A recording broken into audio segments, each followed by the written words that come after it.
सोलन के लिए एक खुशी की बात है और खुशी की बात यह है कि शिवम शुक्ला जो यूक्रेन में फंसे हुए थे वो सोलन में बिल्कुल सकुशल पहुंच चुके हैं। और ये न केवल प्रसन्नता का विषय शुक्ला परिवार के लिए है लेकिन पूरे सोलन वासियों के लिए है, क्योंकि सभी लोग इनकी चिंता कर रहे थे लेकिन अब ये चिंता खत्म हो चुकी है क्योंकि शिवम शुक्ला सोलन पहुंच चुके हैं।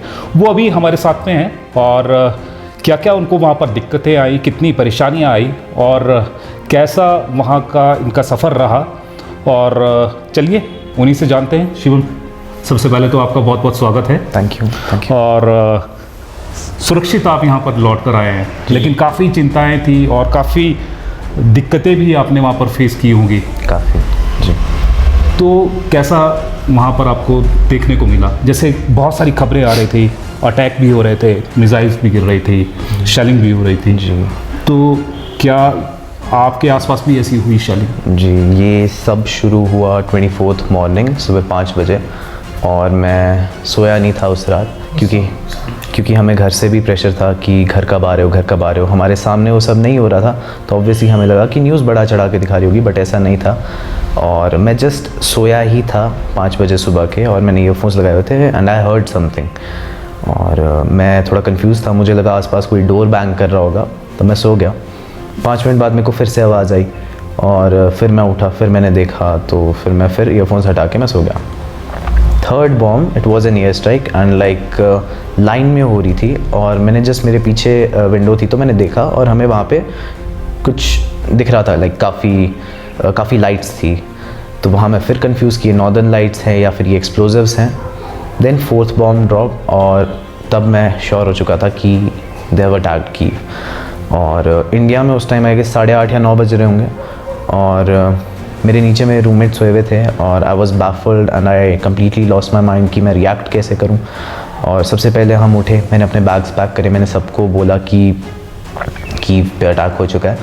वहाँ से मुझे घर का कॉल आ गया and I had no clue कि मैं क्या बोलूँ। मेरी सिस्टर का मेरे को वीडियो कॉल आया और मैंने उनको, मेरी आंखों में आंसू थे, मैं डर चुका था क्योंकि हम में से कोई भी इस चीज़ के लिए प्रिपेयर्ड नहीं था।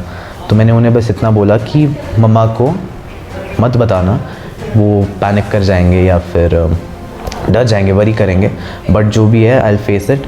But that was a life and death situation क्योंकि हमें नहीं पता था अगला बॉम्ब कहाँ पड़ने वाला है। सो उसके बाद 5th बॉम्ब पड़ा और हमारे हॉस्टल से 20 मिनट के डिस्टेंस पे हमारा इंटरनेशनल एयरपोर्ट है। तो उन्होंने हमारा एयरपोर्ट ब्लास्ट कर दिया और वो जो साउंड थी वो इतनी मैसिव थी कि हमें लगा कि नेक्स्ट बॉम्ब हमारे एरिया के आसपास कहीं हो सकता है। मेरी दोनों मेरी सिस्टर्स से बात हुई उस पॉइंट पे। नेक्स्ट कॉल मेरे फादर का था और वो मुझे डांट भी रहे थे कि हमने तुम्हें बोला था कि टाइम से आ जाओ। वो उनका कंसर्न था ऑब्वियसली, बट मेरे पास उस टाइम कोई आंसर नहीं था घर पे देने को कि मैं क्या, कोई क्रेडिबिलिटी नहीं रखता था मैं कुछ भी बोलने की। अब हमारे सामने एक ऐसी सिचुएशन थी जहाँ पे हम सिर्फ सर्वाइव कर सकते थे। तो आई गैदर्ड ऑल माई करेज और जितना भी मेरे अंदर था, जो भी मैंने सब वो गैदर करके हमने सोचा कि अब आगे क्या करना, अब ये सोचो। क्योंकि ऐसे सिचुएशन में डर के, सहम के या रो के वो सिचुएशन बेशक पास हो जाएगी but it's still there. So we decided how to plan और आगे हम कैसे कैरी फॉरवर्ड करेंगे सिचुएशन। जब आपके आसपास बॉम्ब्स गिर रहे थे, बहुत शेलिंग भी हो रही थी और इतने, जब आप बोल रहे हैं कि एयरपोर्ट था वो भी उन्होंने उड़ा दिया था, तो उसके बाद में फिर यानी कि क्या हुआ और जो इंडियन गवर्नमेंट थी उन्होंने वहाँ पर क्या डिसीजन लिया आपको बाहर निकालने के लिए? हमने इंडियन एम्बेसी को एज सून एज पॉसिबल हमने उनको कॉल करा। पहले तो उन्होंने कॉल नहीं उठाया, उसके बाद कॉल उठाया तो हम पे शाउट कर गए कि हमने आपको बोला था टाइम से। उन्होंने एडवाइजरी में सिर्फ इतना लिखा था कि ऐसी कोई सिचुएशन नहीं है बट अगर आपको जाना है तो आप जा सकते हैं। So we were very uncertain about it कि जाएँ कि ना जाएँ। फिर उसके बाद वो लवीव शिफ्ट हो गई थी, वो पहले कीव में थी बट फिर वो लवीव शिफ्ट हो गए थे। सो देयर वाज नो वे कि हम उनको ट्रेस कर सकते थे या हम वहाँ पे जा सकते थे या खुद को सिक्योर कर सकते थे। हमारे लिए बस वो हॉस्टल ही था हमारा जो भी था। काफ़ी हसल एंड बसल की सिचुएशन थी, सब इधर उधर, दे वर पैनिक्ड, हमारे सीनियर्स, हम लोग और ऑब्वियसली हमारे पेरेंट्स भी। धीरे धीरे सबके कॉल्स आने लगे कि कीव पे अटैक हो गया, how are you surviving, how are you dealing. मैं सबको आंसर नहीं कर पाया, ऑब्वियसली बात है। सो हमने पहला काम ये करा, हम आसपास सुपरमार्केट्स की तरफ भागे जब थोड़ी बॉम्बिंग और शेलिंग थोड़ी कम हुई। वहाँ पे बहुत भीड़ थी क्योंकि सब अपने अपने एसेंशियल्स लाइक कलेक्ट कर रहे थे और हमें जो भी सामान मिला हम जो भी ला सकते थे। हमारी ब्रेड्स ख़त्म हो गई थी वहाँ पे, bread was the first thing जो वहाँ पे ख़त्म हो चुकी थी। तो हमने लवाश उठाए, वो रोटी की तरह होता है, और हमने पीनट्स उठाए, हमने डेट्स उठाए, हमने चॉकलेट्स उठाई, जितना भी हाई कैलोरी फूड हो सकता था, आलू हमने उठाए, और हम लोग हमने पानी लिया और हम अपने सारे एसेंशियल्स ले आए। सो जो मेरा ग्रुप था, मेरा रूम 210 था, हमने 210 को पूरा एक स्टोरेज रूम बना दिया था, और 217 जो हमारे फ्रेंड्स का रूम था उसको हमने for discussions and for like अगर हमें खाना खाना है तो हम वहाँ जाके साथ बैठ के डिस्कस करके खाना खा सकते हैं। एक चीज़ और जी। ये जो खाना आप बोल रहे हैं कि ब्रेड ख़त्म हो गई थी, दूसरी लबाश आपने खाया, दूसरी चीज़ें खाई, तो यह कॉस्ट भी इनकी बहुत ज़्यादा इंक्रीज़ हो गई? जी, कॉस्ट इंक्रीज़ हो गई थी, प्लस वो सामान भी कम था, बट जो भी हमने उस टाइम कुछ नहीं देखा, हमें जो भी मिला we were just grabbing it. और उसी दिन हमें हमारे हॉस्टल का जो बेसमेंट बंकर था हमें वहाँ शिफ्ट कर दिया सबको। कम से कम 250 to 300 स्टूडेंट्स वर अकोमोडेटेड उस एक कमरे में, पूरा हॉल था, और वी वर सेफ देयर क्योंकि ऑब्वियसली बात है वहाँ नहीं बॉम्ब अप्रोच कर सकता था, नाइदर गन्स, बट अगर बॉम्बिंग शेलिंग आसपास होती या बिल्डिंग पे होती कुछ हिलता तो हम शायद दब जाते वहाँ पे। सो हम वहाँ पे थे, और दिन में हमें सिर्फ एक टाइम मिलता था और वो भी आधे घंटे का, जब हम खाना अपना सारा बना सकते थे, और हमें उसी में सब कुछ जल्दी जल्दी करना पड़ता था।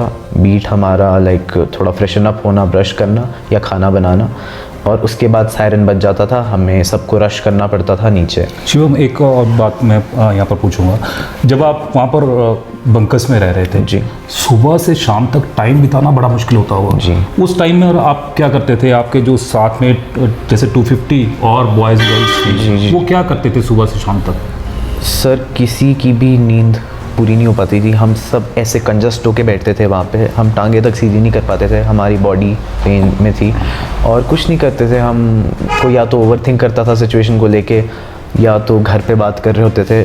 सबसे मेजर बात ये कि हमारा कांटेक्ट बना रहा, हम उतने लकी थे। सो सबको स्ट्रेस था, बट सब ने अपने मतलब स्पिरिट्स हाई रखे कि कोई हारा नहीं उस सिचुएशन में भी, कोई भी नहीं, एक भी नहीं हम में से, बीट गर्ल्स और बीट बॉयज़, सीनियर जूनियर कुछ नहीं, वहाँ सब एक बराबर थे।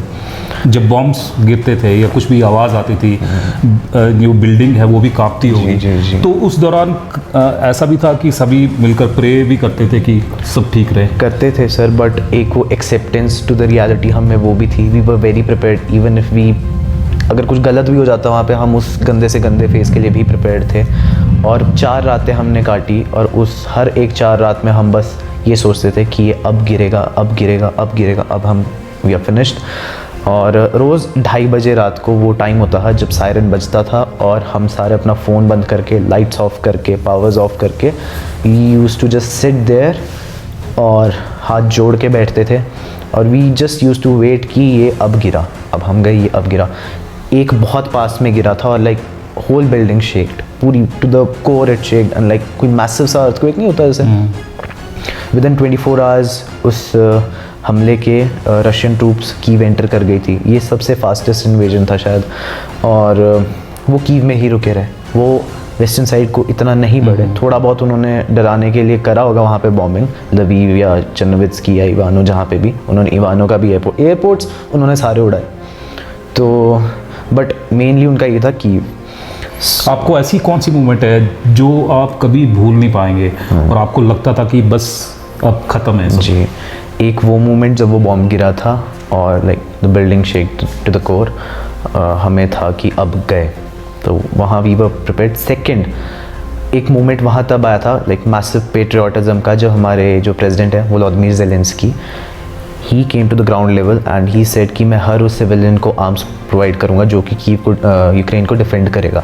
तो उन्होंने आर्म्स प्रोवाइड करने शुरू कर दिए, और लोग अपनी कंट्री के लिए लड़ भी रहे थे, बट उसमें से कुछ 1-2 ऐसे थे जो कि वो आर्म्स का गलत यूज़ कर रहे थे, वो फ्लैट टू फ्लैट जाके उनको रॉबरी कर रहे थे। तो वैसे ही 2 लोग आए, तो लाइक हमारे सीनियर्स थे 6th ईयर के 5th ईयर के, and after them it was just us 4 or 6 boys from 1st year, क्योंकि वहाँ जो बच्चे थे they looked up to us, उनकी होप हम लोग थे, क्योंकि हम सारे लाइक ग्राउंड लेवल वहाँ काम कर रहे थे, सामान शिफ्ट करना, खाना लाना, और सो एक पॉइंट ऐसा आया, हमारे 2 सीनियर्स हमारे मेन डोर पे खड़े थे, उन्होंने सारा फेंसिंग वगैरह कर दिया था मेन डोर्स पे। वी वर प्रिपेयर्ड कि कुछ ऐसा हो भी सकता है, so let's be prepared. 2 seniors हमारे विंडोज़ पे थे, मैं बंकर के डोर पे था, like very close to the door. ऐसे ऐसे हम लोग थे, और हमारा बंकर एक्चुअली हमारा जिम था, तो वहाँ पे रॉड्स वगैरह पड़ी हुई थी, और तो हमें कुछ बहुत आवाज़ आई, दे बाज्ड इन, 2 लोग विद गन्स, दे बाज्ड इन, और किसी के भागने की बहुत ज़्यादा आवाज़ आई, और सब डर चुके थे। दिस पोर्शन मेरी लेग्स का ये फ्रीज़ हो गया था, लाइक, और वो 2 लोग थे with guns, and they saw कि सामने कम से कम 12-13 लड़के खड़े हैं विद वेपन्स। तो वहाँ आर पार वाली मूवमेंट थी, या तो वो शूट करते, यहाँ से हम भी जाते, कुछ वो करते तो हम भी रिटेलिएट करते। तो उनको भी डर लग रहा था, हमें भी डर लग रहा था। They fooled us, they tricked us. What did they do कि उस दिन एक ऐसा नोटिफिकेशन आया था कि जो रशिया है वो कोई जियो सैटेलाइट के थ्रू कोई मिसाइल देगा, उसने लोकेशंस रखी हैं, ई लोकेशंस कुछ ऐसा। तो उन्होंने बोला कि हम वो लोकेशंस ऑफ करना है। तो 5th फ्लोर तक गए, भागे भागे गए, और वो नीचे वो चले गए। दे जस्ट केम इन कि वो चेक कर सके कि कोई अगर है, कोई फ्रेजाइल सा, कोई वीक सा, तो वी कैन जस्ट लूट हिम। बट ऐसा नहीं था। बट वो मोमेंट सर, मतलब हमें ये नहीं पता कि हम पहले मारे कि वो पहले मारे। अगर वो मारे तो 1-2 तो जाते, हम मारते तो वो तो जाते ही जाते।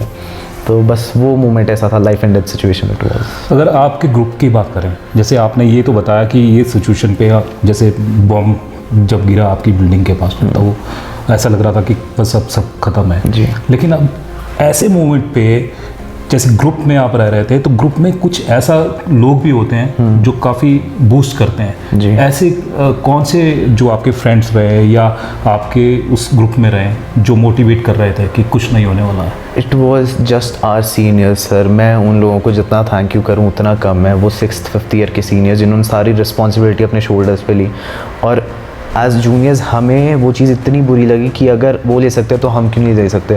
सो हमने बस उनको इतना बोला कि इट्स नॉट जस्ट यू, आप लोग हमें भी काउंट करें, आपके लिए हम भी हैं, और जो डर रहा है, जो सहम गए, let them be there, it's our duty to safeguard them. ऐसे फ्यू 2 या 3 किन को गिनाएंगे आप? हमारे हॉस्टल के जो मॉनिटर हैं गगनदीप भैया, वो 6th ईयर में, डॉक्टर प्रीतम है 5th ईयर में, नीरज भैया हैं 5th ईयर में, और साहिल भैया। देयर वर मैनी एक्चुअली, मेरे को सबके नाम भी नहीं पता हैं। अधिमेश दामा मेरे बैच से, Atin Singh he is from my batch, and like ya there was this group, Haryana के थे वो।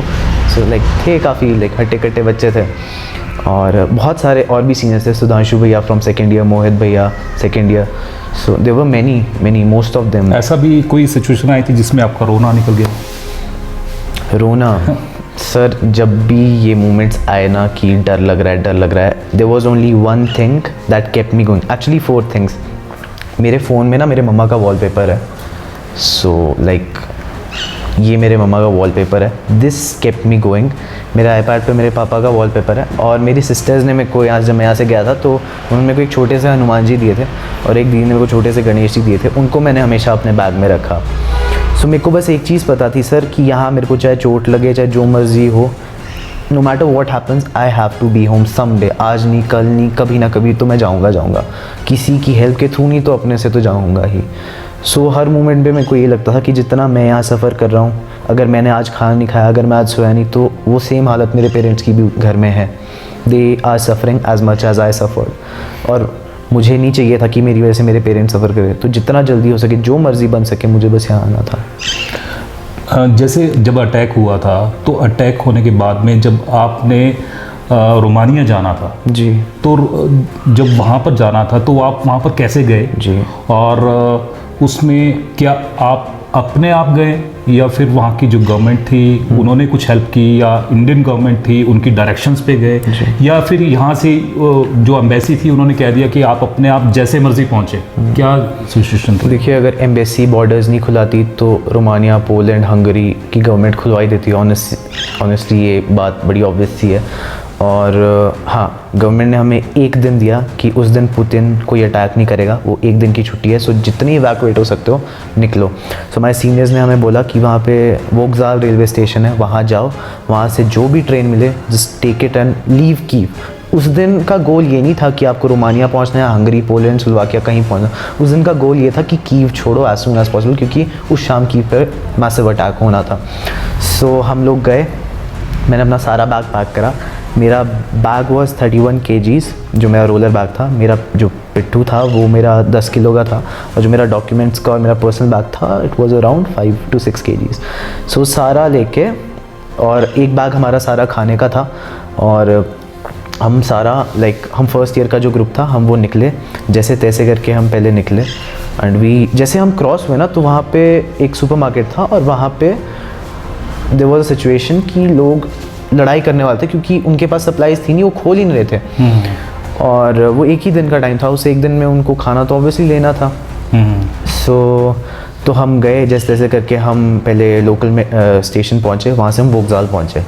अब वोकजाल पहुँचे तो वहाँ हमने मैक्सिमम बच्चे चढ़ा दी। पहले हमने लड़कियाँ चढ़ा दी, सारी लड़कियाँ चढ़ा दी, और लोगों के बैग्स फिक्रे थे। मैं था बैग तो जाएगा मेरा, बैग नहीं छोड़ सकता मैं। सो वहाँ सबको चढ़ाया, वो ट्रेन निकल गई। और वो ट्रेन ऐसी निकली सर, मतलब आपको सांस लेने की जगह नहीं मिलती उस ट्रेन में।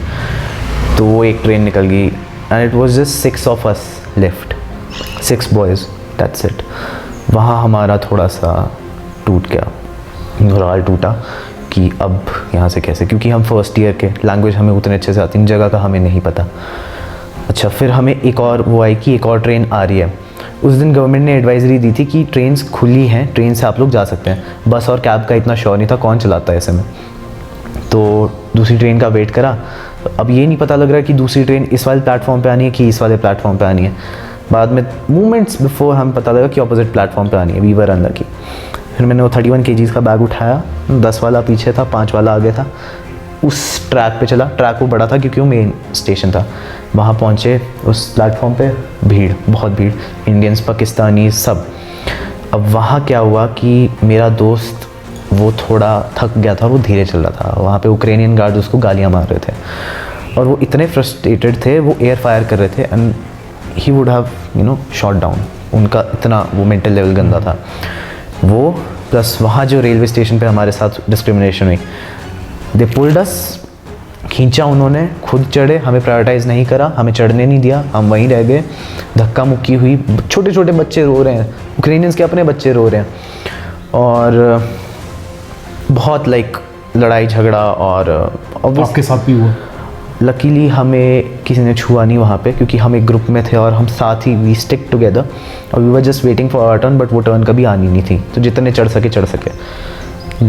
जब तक को दूसरी ट्रेन भी निकल गई, वी लॉस्ट ऑल होप, और तब तक को सायरन बज गया और कर्फ्यू लगने वाला था। वो सायरन बजा तब हमें कि ऊपर से कोई मिसाइल तो जाएगी। वहाँ ये फायर कर रहे हैं, यहाँ ये लड़ रहे हैं। वहाँ वी लॉस्ट ऑल होप कि अब नहीं है, अब कोई सर्वाइवल नहीं है।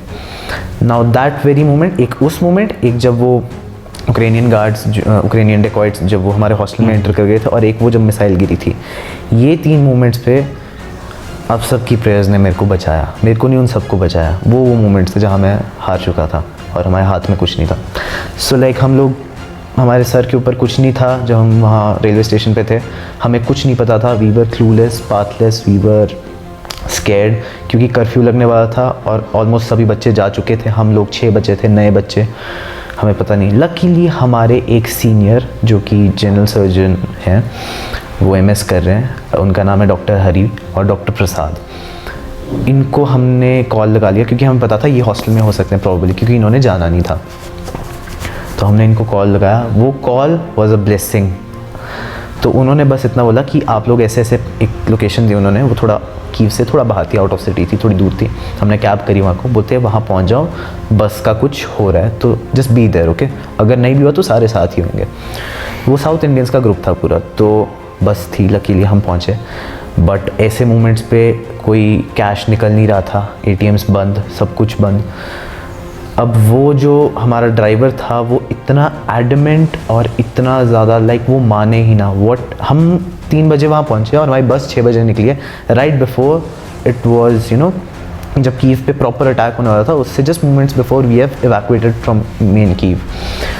3 घंटे डिले क्यों हुआ जी? उसको ऐसे मोमेंट पे हार्ड कैश में पेमेंट चाहिए, और वो हार्ड कैश में पेमेंट थी अराउंड 1 लाख ग्रेविनास।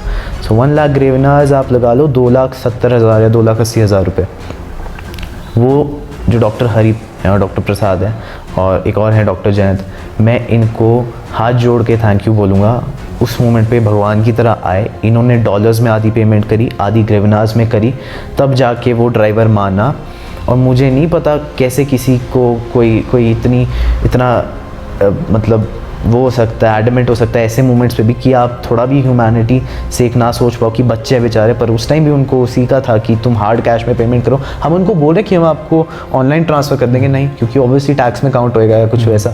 तो उनको ब्लैक में चाहिए था, उन्होंने लिया, हमने दिया, डॉक्टर भैया ने दिया, और वी थैंक हिम, क्योंकि उस दिन वो बचा गया हमें, उन्होंने दिया। और देन द ट्रैवल बिगैन और हम कीव से चल पड़े। जैसे ही हम कीव से चले, थोड़ा आगे जाके बैरिकेड्स थे, यूक्रेनियन गार्ड्स थे, रशियन सोल्जर्स थे, दे केम इन बस के, वो चेक कर रहे थे कौन है। हमने झंडा ऑब्वियसली नहीं लगाया था, जस्ट ये बोल रहे थे कि सिविलियंस और स्टूडेंट्स हैं, तो वो जाने दे रहे थे। आपने भी फ्लैग की बात की, कई मीडिया में ऐसा आ रहा था कि फ्लैग को एज अ शेल्टर लोगों ने यूज़ किया, आपने भी किया ऐसा? हम अनफॉर्चुनेटली उस शेप में थे नहीं कि हम फ्लैग को एज अ शेल्टर यूज़ कर सके, क्योंकि उससे एक दिन पहले ही वो यूनाइटेड नेशंस में हमारी गवर्नमेंट कुछ से नहीं दे पाई। So it was pretty bad day for us कि हम उसे एज अ शील्ड यूज़ नहीं कर पाए, क्योंकि यूक्रेनियंस हमसे चिढ़ चुके थे कि हमने उनके लिए कोई से नहीं रखा और हमने कोई स्टैंड नहीं दिया उनके लिए। सो अगर वो हमें बॉर्डर्स पे नहीं पीटते तो हमें पुल बैक कर रहे थे, ह्यूमन शील्ड बना रहे थे और हमें डिले कर रहे थे उस ठंड में। सो वेयर आई वाज, हाँ, तो हम बस में बैठ गए थे, तो हम बस में बैठ गए। लकीली वो बस चल भी पड़ी जब हमने पेमेंट कर दी। और हम वो बस की राइड, वो 12 घंटे पूरी रात जो हमने ट्रैवल करा, वो मेरी लाइफ की सबसे स्केरियस्ट राइड थी, क्योंकि it was a slippery road और वो बहुत फास्ट चला रहा था उस बस को। बस कभी ऐसे कभी ऐसे, और उसको चलानी भी पड़ रही थी क्योंकि पुतिन कीव के आउटस्कर्ट्स पे पहले बॉम्बिंग कर रहा था। सो बॉम्बिंग हो रही थी और उसे जल्दी चलानी पड़ रही थी। 2 बार हमारी बस बैरिकेड्स पे बजी है और 2 बार एक्सीडेंट होने से बचा है। बीच में गार्ड्स थे, वो अंदर आके चेक कर रहे थे, और हम ये नहीं बोल रहे थे कि हम इंडियंस हैं, बट हमें यही बोलना पड़ रहा था कि हम सिविलियंस हैं, हम स्टूडेंट्स हैं। सो दे वर लेटिंग अस गो। उस बीच में हमारे ऊपर से फाइटर क्रॉस कर रहा है, ड्रोन्स क्रॉस कर रहे हैं, और तब हमें आइडिया लग चुका था कि कीव पे उन्होंने फुल फ्लेज्ड अटैक शुरू कर दिया है। So we could hear bombing, blast, हमें एक्सप्लोजन्स दिख रहे थे, और हम जैसे तैसे करके from Kyiv to Venetsia, through Venetsia, then to Romania border, Sereda border. और सुबह के 5 बजे I was there Romania border पे, और बहुत ठंड थी, बहुत ज़्यादा ठंड। हमने ड्राइवर को थैंक यू बोला और हम सारे उतर गए, हमारे सीनियर्स, वो सर्जन्स और जितने बच्चे थे, हम उतर गए। हमने रोमानिया बॉर्डर क्रॉस करा। हमें डर था और हम प्रिपेयर्ड भी थे कि कहीं वहाँ पे हमें ना मारें, ऐसे फिज़िकली अब्यूज़ ना करें, but we were lucky enough कि वो सिचुएशन तब तक थोड़ी ठीक हो गई थी। तो हमने वीज़ा लगवाया, वो वीज़ा लगा, उसके बाद हमने रोमानिया एंटर करा। And when we entered Romania, those people, the Romanian government, volunteers, NGO, उन्होंने हमें इतना वार्मली वेलकम करा। उतनी ठंड में उन्होंने हमें गर्म चाय दी, कंबल दिए, खाने को ब्रेड दी, और भी काफ़ी कुछ, काफ़ी मतलब पैक्ड फूड और सब कुछ दिया उन्होंने। दे provided us with everything, best of everything. So I was very happy, but unluckily and वो नहीं था मेरी जर्नी का। सो मैंने अपने घर पे बहुत खुशी से मैसेज भेज दिया, and my sister told me that she has already arrived in Delhi and she is there to receive me. And I was also very happy कि हमें यहाँ से एम्बेसी की बस आएगी, वो ले जाएगी और हम एयरपोर्ट चल जाएंगे। बुकारेस्ट रोमानिया की जो कैपिटल है, हम वहाँ से इवैक्यूएट कर जाएंगे as soon as possible. But वहाँ से वो हमें ले गए शेल्टर, और शेल्टर पे हमने स्टे नहीं करा। मैं 2 दिन -12 में हमें उन्होंने टेंट्स में रखा, और उन्होंने हमें ब्लैंकेट्स दिए थे, उन्होंने हमें स्लीपिंग बैग्स दिए थे, बट -12 इज़ समथिंग जो कि आपकी अंदर हड्डियां तक तोड़ के रख देता है। सो वहाँ से थोड़ा हार्ड पार्ट शुरू हुआ, and I was just constantly praying, और मेरा मोराल, मेरी स्ट्रेंथ्स, मेरी पेशेंस उस पॉइंट तक शैटर हो चुकी थी, क्योंकि मेरे को उस ठंड ने बहुत तोड़ दिया था। मुझे उस होप ने भी तोड़ दिया था कि मैं होप कर रहा था कि हम जल्दी से वहाँ से इवैक्यूएट होंगे, बट हम नहीं हो पाए। और मुझे इस चीज़ का भी बुरा लग रहा था कि मैं लेट डाउन कर चुका था मेरी सिस्टर को, is already there, she is waiting for me, my parents, my families, my friends. और I completely lost all hope and I was completely shattered, और मैं रो भी नहीं सकता था। मेरे पास कोई चॉइसेस भी नहीं थी। वहाँ पे लोग मीट खा सकते थे, मैं प्योर वेजिटेरियन हूँ। आई प्रेफर्ड ब्रेड, बट आप ब्रेड भी कब तक खाओगे। सो मैंने कुछ खाना ही बंद कर दिया, मैंने कुछ नहीं खाया। पानी बहुत ठंडा होता था, पानी नहीं पिया जाता था। सोने की कोशिश करता था, आधे घंटे बाद फिर उठ जाता था ठंड की वजह से। फ्रूट्स थे, बट फ्रूट्स भी इतने ठंडे, फिर कौन खाए। तो वहाँ I could only pray to God कि मुझे यहाँ से बस निकालो। मोर ओवर वहाँ एक और चीज़ ने मोराल ये तोड़ा कि हमारा जो पूरा ग्रुप था, जो हम बस में आए थे 43 पीपल, वो डिस्पर्स हो चुके थे। वो अलग शेल्टर्स में थे, वो कहीं और थे, दूर थे। हम सिर्फ 6 लड़के बचे थे और हमें कोई इन्फॉर्मेशन नहीं थी कि हम यहाँ से निकलेंगे कब, हमारी फ़्लाइट्स कब आएंगी, हमें कौन रिसीव करेगा। We were totally lost, pathless, clueless, drifted, deviated. हमें कोई आइडिया नहीं था यहाँ से हमारा क्या होने वाला। हमें यहाँ हफ्ता भी लग सकता है, हमें यहाँ 10 दिन भी लग सकते हैं। क्या होगा कुछ नहीं पता था, आगे कुछ नहीं दिख रहा था। घर वालों को मैं आंसरेबल नहीं था कि मैं कब आऊँगा, फ़्लाइट्स कब आएंगी। लकीली फिर 2 दिन रुके और ठंड, वहाँ खाना लगता था। They provided us with everything, best of everything, I agree to that, but I was not in a shape कि मैं उस चीज़ का उस लेवल पे जाके फ़ायदा उठा पाता, क्योंकि मैं बहुत टूट चुका था उस टाइम तक। और बाहर बर्फ़ पड़ रही है, हम टेंट्स में हैं। और मैं आपको एक फ़ोटो दिखाता हूँ, मेरे दोस्त ने मेरी सोते हुए फ़ोटो ली थी। I will show you how we used to live there. This was it. हम स्ट्रेचर वाले बेड्स पे होते थे, स्लीपिंग बैग्स में। We used to live like this, tents में। और बॉटल भी आपको भरी भरी दिख रही होगी, क्योंकि पानी नहीं पिया जाता था। सो ना खाया जा रहा है, ना पिया जा रहा है, ना रो भी नहीं सकते। कितना रोएंगे अब, कितना डरेंगे। और बट एक चीज़ के लिए खुश थे कि वॉर जोन से सेफ़ है, बट ये नहीं पता कि अब घर कब जाएंगे, क्योंकि घर जाने की जल्दी थी और आगे कुछ दिख नहीं रहा था। 2 दिन वहाँ रुके, शेल्टर में शिफ्ट कर दिया उन्होंने हमें।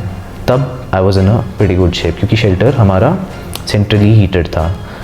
तो वहाँ बढ़िया था, हम 12 घंटे रुके। उसके बाद हमने local airport, Suceava airport, I was in Radauti, Romania, वहाँ सुकियावा एयरपोर्ट से हमने फ़्लाइट ली। और that was the happiest moment, क्योंकि उससे पहले भी मैं लास्ट स्लॉट में गया हूँ और हमारी फ़्लाइट भी डिले हुई। उससे पहले भी हमारी फ़्लाइट डिले हुई 1.5 घंटा। दैट वाज इट, फ़्लाइट मिल गई। बनने तो आप डॉक्टर गए थे वहाँ पर, जी। पर लिखता ऐसे लग रहा है कि आप एक आर्मी पर्सन बन के वहाँ से लौटे हैं। जी ऐसे ही? जी बिल्कुल। और मोमेंट्स, यानी कि जब आप वहाँ पर थे तो पेरेंट्स से भी बात होती होगी। पेरेंट्स का कैसा रिस्पांस रहता था, वो कैसा रिस्पॉन्ड करते थे, या आपकी फ्रेंड से बात होती होगी तो क्या वो बोलते थे ज़्यादा? सबसे पहले तो ये एक फ़नी वे में, मैंने जितना झूठ इन 10 दिनों में बोला है घर पे, उतना मैंने कभी अपनी लाइफ में नहीं बोला। यहाँ से मैं अपने इमोशंस फेक करता था वीडियो कॉल पे, वहाँ से ये करते थे ताकि कोई इतना इमोशनल ना हो, कोई रोए ना। पर वो चीज़ दिख जाती थी, क्योंकि ऑब्वियसली वो मेरे पेरेंट्स हैं। मेरा कोई अपना ऐसी जगह पे फंस जाए तो मेरा भी रोना निकलेगा। मेरे टीचर्स बहुत वरिड थे, मेरे सभी टीचर्स स्कूल में। And even they got teary eyed and that thing broke me। जब भी मेरा कोई अपना मेरी वजह से रोया, मेरा दिल टूटा। बट मैंने सबको सिर्फ एक चीज़ बोली कि कोई नहीं रोएगा। मैंने शायद आप सबको मुझ पे प्राउड फील करने के बहुत ऐसे मोमेंट्स दिए हैं, रादर देन कि आप मुझ पे रोएं। सो जस्ट रिमेंबर दैट और हैव फेथ मेरी स्ट्रेंथ्स पे कि मैं वहाँ से जैसे तैसे, मुझ पे कोई भी अगर बात आएगी मैं निकलूँगा, चाहे जैसे भी। So those were the phones बहुत ज़्यादा आते होंगे? बहुत ज़्यादा। मेरे दोस्त, मेरे बेस्ट फ्रेंड्स, मेरे स्कूलमेट्स मेरे साथ जो कोचिंग में थे, और जितने मेरे लोकली जो दोस्त हैं, मेरे कज़न्स, और मैं सबको रिप्लाई नहीं कर पाया and I am very sorry for that as well, but I was not in a shape to. But मुझे बस इतना पता था, इफ़ नॉट रिप्लाईज, उनकी प्रेयर्स, वो चीज़ काउंट हो रही है, वो हमेशा ऊपर काउंट होता है। और वही चीज़ मेरे को हर उस मोमेंट पे बचा गई जहाँ मैं हारा हूँ।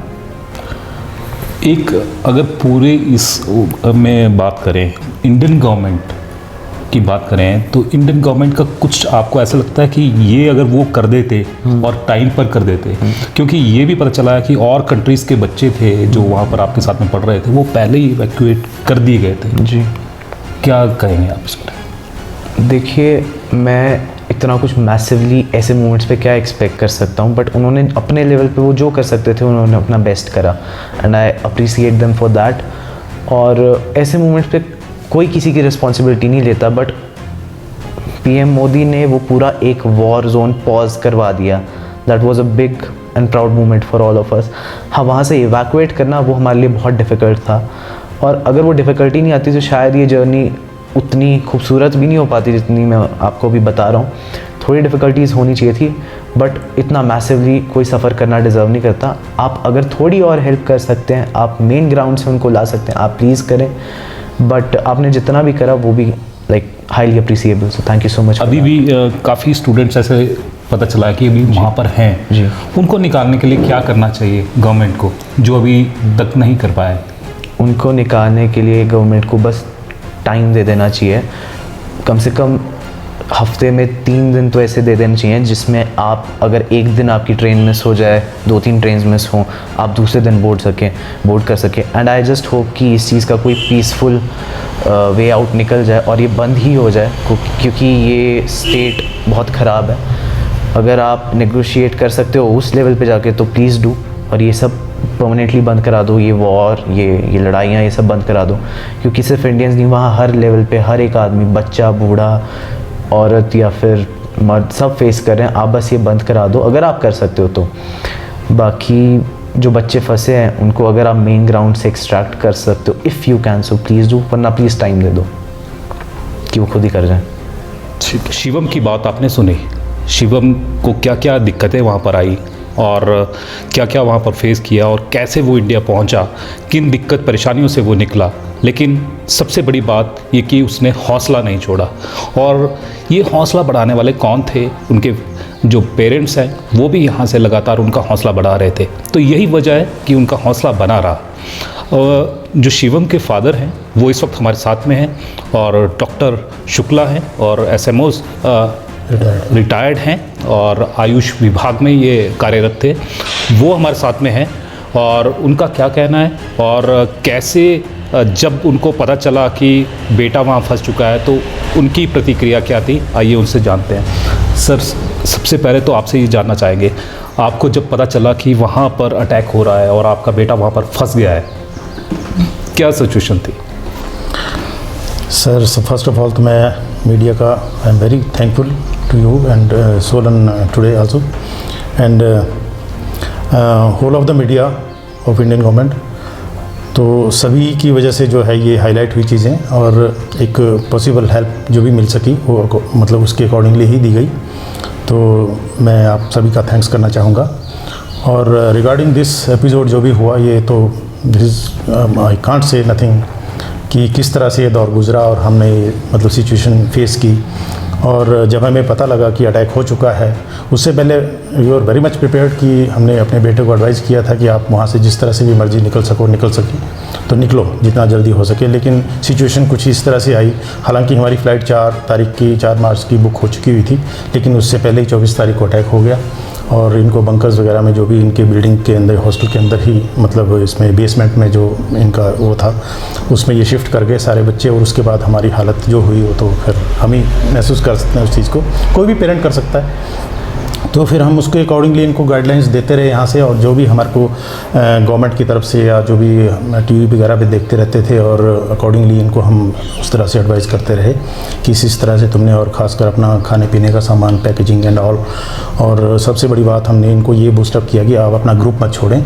और बाकी और यूनिवर्सिटी जो पेरीफ्रीज में जो यूनिवर्सिटीज़ थी, मेडिकल यूनिवर्सिटी, उनके बच्चे भी इनके हॉस्टल में काफ़ी हद तक शिफ्ट कर चुके थे, और काफ़ी हद तक मतलब 300-400 के आसपास ये काफ़ी स्ट्रेंथ उनके बच्चों की हो गई थी। उस वजह से इनका और भी थोड़ा सा हौसला बना रहा, और इधर से हम लोग भी इनको काफ़ी अच्छा बूस्टअप करते रहे, इनका हौसला बढ़ाते रहे कि आपने किसी भी जो भी डायरेक्शंस आएंगी एम्बेसीज़ की तरफ से या हमारी इंडियन गवर्नमेंट की तरफ से, तो उसके अकॉर्डिंगली आपने प्रोसीड करना है, और उसके हिसाब से ये सब चलते रहे। जैसे बात करें, जब अटैक हो रहा था, इनकी बिल्डिंग के आसपास अटैक हो रहा था, आप एक एक मूवमेंट की नज़र रखते होंगे, बिल्कुल, बात भी करते होंगे कि अब क्या पोजीशन है, क्या चल रहे हैं, कब कैसे चल रहे हैं। तो कई बार ऐसा लगा कि आपको बहुत डर लगा हो? हाँ, 2-3 बार इस तरह की सिचुएशंस आई कि जैसे हम टीवी पे भी देखते रहते थे, और हमारे बेटे ने भी अकॉर्डिंगली हमारे को बताता रहा कि इस तरह से हो रहा है पापा। तो उस वक्त हमारी बड़ी भारी, जिसको कह सकते हैं कि एक बहुत पैनिक सिचुएशन से हम गुजर रहे थे, हम दोनों ही, इसके मम्मी भी, मैं भी, खुद मेरे बच्चे और भी, और जो भी हमारे रिलेटिव्स हैं एंड ऑल। तो उस तरह से उसके बावजूद भी हमने इनको हौसला देते रहे। और सबसे बड़ी बात मेरे को खुशी इस चीज़ की है कि इसने अपने में ही एक काफ़ी अच्छा हौसला बनाए रखा, जिसकी वजह से ये उस चीज़ की मुझे एक बड़ी अच्छी तसल्ली है कि चलो, हालांकि हमने इतना इस एक्सटेंट तक इस चीज़ को एक्सपेक्ट नहीं किया था कि इतना अच्छा हौसला बनाए रखेगा, और बाकी बच्चों को भी इसने अपनी तरफ से भी हौसला दिया। और जब सभी लोग एक साथ होते हैं तो नेचुरली एक थोड़ा सा और भी बूस्टअप हो जाता है आदमी, तो उसके अकॉर्डिंगली चलते रहे। और एक सिचुएशन ऐसी आई कि वहाँ से इवैक्यूएट होने की जब वो टाइम आया तो ये उस चीज़ को लेकर के इवैक्यूएट भी हुए, नो प्रॉब्लम, कि वो बहुत मतलब इनको परेशानी का सामना भी करना पड़ा। तो वो तो डिटेल इसने आपको बता ही दिया होगा कि किस तरह से सिचुएशन आई। ऊपर से बम्बार्डमेंट हो रही है, इधर से कोई शेलिंग हो रही है, कोई कुछ हो रहा है, तो डर की सिचुएशन तो पैदा हो ही जाती है नेचुरली। तो लेकिन किसी तरह से ये दौर गुजर गया। बस अब क्या करें, एक दिन आपको एक साल के बाद लग रहा बिल्कुल बिल्कुल। और सब फैमिलीज़ में तो वरी करते ही हैं नेचुरली। तो जैसे कि बताया कि जो शिवम के मदर हैं तो वो काफ़ी, हाँ, वो काफ़ी पैनिक थे, तो उनको भी हौसला देते रहे फिर, और क्या कर सकते थे इस सिचुएशन में। बाकी प्रे करते रहे भगवान से कि बस सिचुएशन नॉर्मल हो जाए और बच्चे निकल आएँ, और टाइम निकला। और सबसे ज़्यादा खुशी कब हुई? जब सबसे ज़्यादा खुशी उस वक्त हुई जब ये वहाँ से इवैक्यूएट होकर के अपने जो भी इनको कन्वींस मिला वहाँ से, और जब वहाँ से चल पड़े और रोमानिया बॉर्डर पे जब ये पहुँचे, उस वक्त हमें थोड़ा सा काफ़ी रिलैक्सेशन महसूस हुई कि अब मतलब एक जो वार जोन है उससे निकल चुके हैं और अब सेफ़ उसमें जोन में पहुँच गए हैं। वो सिचुएशन एक बड़ी रिलैक्स होने की थी, और उसके बाद तो फिर स्थितियाँ नॉर्मल होती हैं कई सारी। और फिर जब दिल्ली लैंड कर गए तब तो और ज़्यादा अच्छी खुशी हुई कि अब तो चलो घर पहुँच गए, कोई दिक्कत नहीं है। मैं भी बीच में कांटेक्ट में था शिवम से, तो मैंने जब शिवम से पूछा कि आप प्लेन में बैठ गए हैं या नहीं, जब तक प्लेन में नहीं बैठे थे तब तक ऐसा दिल धक धक कर रहा था। आपका भी कर रहा था? हाँ जी, बिल्कुल बिल्कुल। उसमें तो क्या ही कह सकते हैं कि थोड़ा सा लेट भी हुए, लेकिन उस वक्त ये था सिचुएशन कि अब कब जैसे इनको प्लेन में बैठने का मौका मिलता, और जैसे ही इन्होंने कहा, मैसेज आ गया वहाँ से कि हम अब मतलब प्लेन में आ चुके हैं, तो उस वक्त हम बड़े रिलैक्स महसूस किया हमने। ओके, तो जैसे शिवम है और बच्चे भी थे वहाँ पर, लेकिन ऐसा लग रहा था कि इनके पीछे कोई पावर है या इनका मोराल काफ़ी स्ट्रॉन्ग है, जैसे आपने बोला भी। जैसे और बच्चों को भी संभालने का जो प्रयास कर रहे थे, कुछ ग्रुप्स थे और उन ग्रुप्स में ये भी थे जी जी, जो मोराल बूस्ट कर रहे थे। आपको क्या लगता है कि आपके लिए प्राउड का विषय है? हाँ, मेरे लिए एज़ कम्पेयर टू अदर जो स्टूडेंट्स थे, उनके कंपैरिजन में मुझे ऐसा महसूस हुआ कि शिवम काफ़ी मतलब एक इसने अपने में हौसला बनाया हुआ और बाकी बच्चों को भी दे रहा है। ये मेरे लिए एक बड़ा प्राउड मोमेंट था, और साथ में हम लोग भी इधर से इनको बूस्टअप करते रहे। और सबसे बड़ी बात जिसको मैं ज़्यादा स्ट्रेस देना चाहूँगा वो ये था कि ये सब चीज़ें भी तब हुई जब आप लोगों ने, बाकी जनरल पब्लिक ने, हमारे रिलेटिव्स ने, हमारे पड़ोसियों ने, जो भी हमारे मतलब वेल विशर्स हैं, उन्होंने हर तरह से मतलब सभी बच्चों के लिए, जरूरी नहीं कि मेरी बेटी की, सब बच्चों के लिए, और हमने भी सब बच्चों के लिए प्रे की, और उसी वजह से ये सब चीज़ें नॉर्मल हुई। एक चीज़ और है, जो आपका बेटा आया है वहाँ से, खुशी तो बहुत हुई है, हाँ, लेकिन साथ में ये भी है कि वहाँ पर सामान छोड़कर कोई भी नहीं आया। ये एक बड़ी अजीब सी बात है। ये खुद इसका कहना है कि बाकी बच्चों के पास जस्ट एक या हार्डली 2 बैग होंगे, ये पूरा अपना जितना सामान यहाँ से ले गया था वो सारा वापस लेके गया। तो उस वजह से मुझे थोड़ा सा, हालांकि मैंने इसको डांटा भी, मैंने कहा यार इधर जान के लाले पड़े हुए हैं और तुम लोग सामान उठा के भी साथ आ रहे हो। तो ये एक बड़ी अजीब सी सिचुएशन थी। तो चलो, अगर इतने अच्छे गट्स थे इसके अंदर तो लेके आया है, कोई गिफ्ट तो नहीं लाया? गिफ्ट ही लेके गिफ्ट ये आ गया मेरे लिए, सबसे बड़ी बात है। तो ये मेरे लिए यही गिफ्ट है सर। काफ़ी खुश है। हाँ, मेरे लिए सब कुछ है।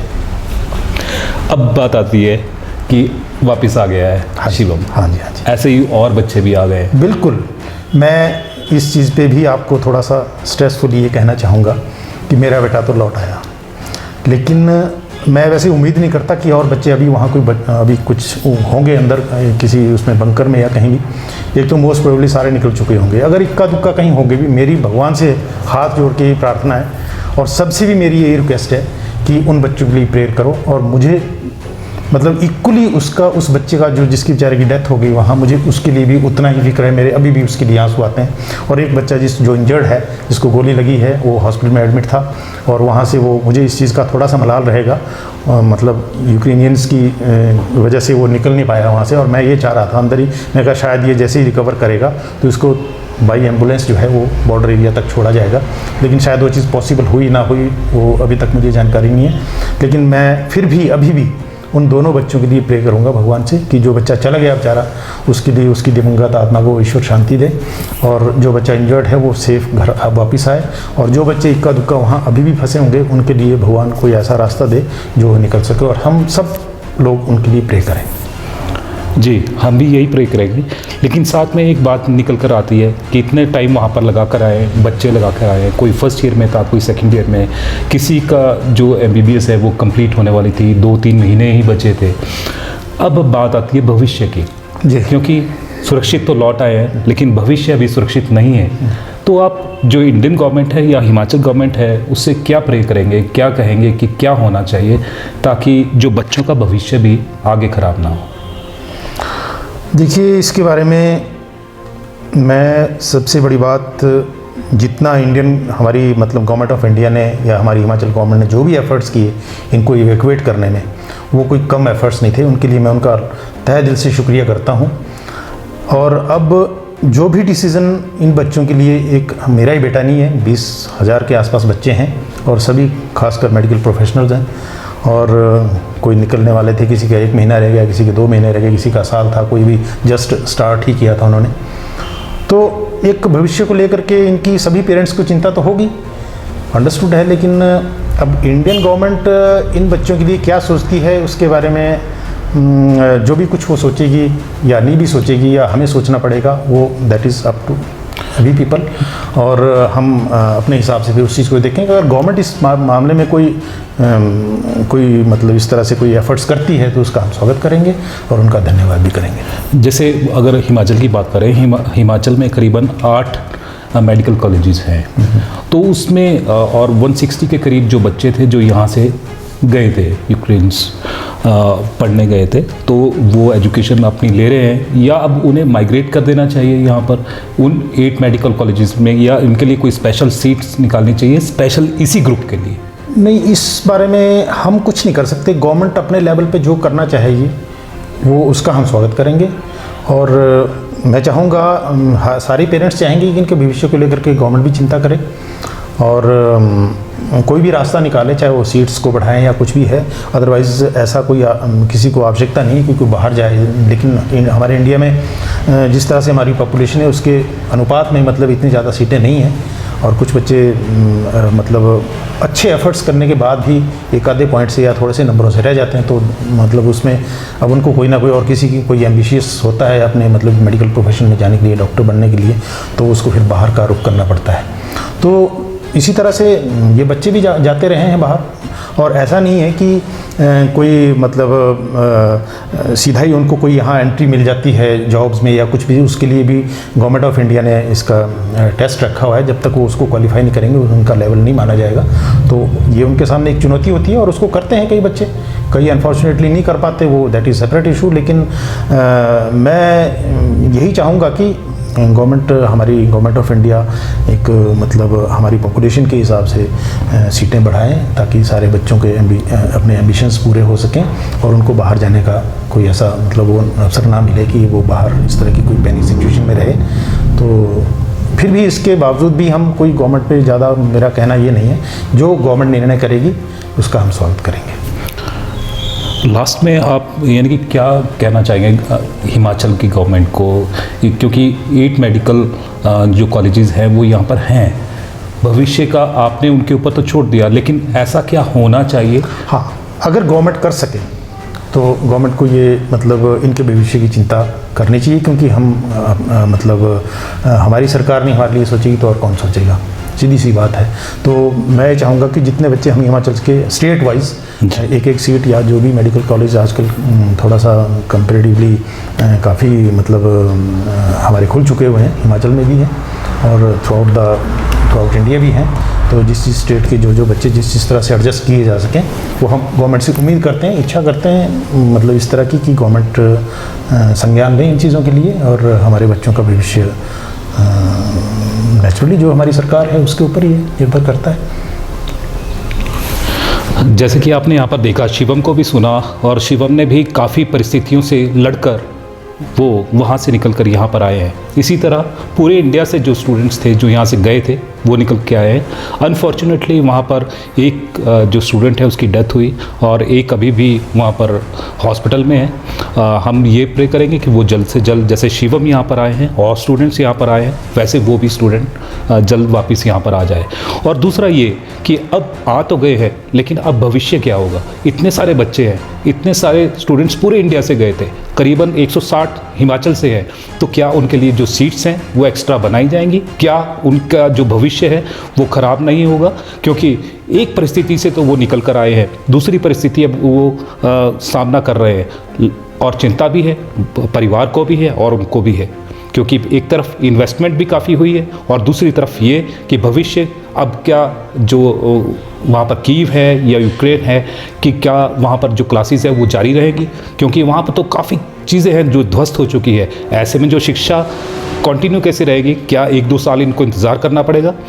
लेकिन ये 1-2 साल बहुत बड़े होते हैं और जो भविष्य है वो 1-2 साल में ही बनता है, क्योंकि कई स्टूडेंट ऐसे थे जो 1-2 दिन या 1-2 महीने जिनके रह गए थे MBBS कंप्लीट होने के लिए, किसी को 1 साल रह गया था, किसी को 2 साल रह गए थे। अब जो इंडियन गवर्नमेंट को है या हिमाचल गवर्नमेंट को है, कोई ना कोई ऐसे रूल या पॉलिसी निकालनी चाहिए ताकि जो शिवम तरह के जो स्टूडेंट्स हैं उनका जो भविष्य है वो अंधकारमय ना हो। और जैसे ही कोई नई अपडेट होगी हम आप तक पहुंचाने का प्रयास करेंगे। फ़िलहाल शुक्ला परिवार में यहाँ पर खुशी का माहौल है और पूरा जो इनके रिश्तेदार हैं, चाहे फ्रेंड्स हैं, चाहे इनके टीचर्स हैं या इनके चाहने वाले लोग हैं, वो सभी खुश हैं और हम ये चाहते हैं कि ये खुशी ऐसी ही बढ़ती रहे और जो स्टूडेंट्स और वहाँ पर फंसे हैं वो भी जल्द इंडिया में वापस आ जाए। जैसे ही कोई नई अपडेट होगी हम आप तक पहुँचाने का प्रयास करेंगे। तब तक जय हिंद, जय भारत, जय हिमाचल।